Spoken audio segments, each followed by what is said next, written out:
This boy, named Houdini, had shown a talent for magic since childhood. He picked up a nail with his mouth and swallowed it. Suddenly, he choked. The boy then spat out an egg. People around him were shocked. The more eggs he spat out, the more money the audience tipped him. After a tiring day, he returned home. He pulled a silver coin out of his mother's hair, then asked her to shake her body.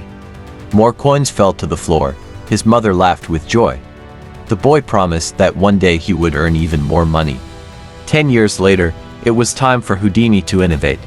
He went to the police station and placed all his savings on the table. He made a bet with the police chief that no prison could hold him. To prove his claim, Houdini even called reporters so everyone would know about his challenge. The angry police chief handcuffed him, searched his entire body thoroughly, and locked him in a cell. His wife kissed him goodbye, making the police chief suspicious. But after a second, more detailed search, nothing was found. Once everyone left, Houdini began performing his incredible escape act. After that, Houdini became famous everywhere. Still, he knew that fame alone wouldn't keep his audience entertained. So, he returned to the police chief. This time, he brought nothing with him and made a bold challenge. If he couldn't escape within 10 minutes, he would remain in prison forever. After everyone left, Houdini secretly revealed a fake finger, hiding a lockpick inside it. When they checked 10 minutes later, he had vanished.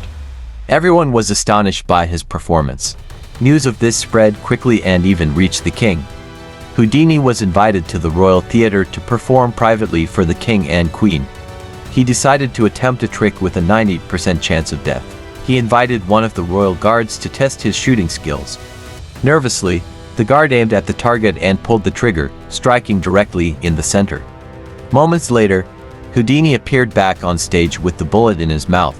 The king was deeply impressed by his act, yet Houdini was still unsatisfied. He wanted to create even more thrilling magic. Despite objections from his wife and assistant, he entered a water tank upside down. His feet were tied, the lid was locked tightly with iron bars, and he was submerged with his head downward. It was a performance unlike any other. The audience gasped in awe, but after 3 minutes passed with no sign of movement, worrying spread. Even his wife panicked. Firefighters rushed to break open the tank. When the lid was finally opened, the tank was empty, and as the firefighters turned around, they saw Houdini himself standing free, having escaped. The performance was a massive success and cemented Houdini's reputation as the greatest magician of all time. For his final act, Houdini prepared to jump into an icy river, his hands handcuffed and locked tightly. The crowd, both anxious and eager, watched as he held his breath and plunged into the freezing water.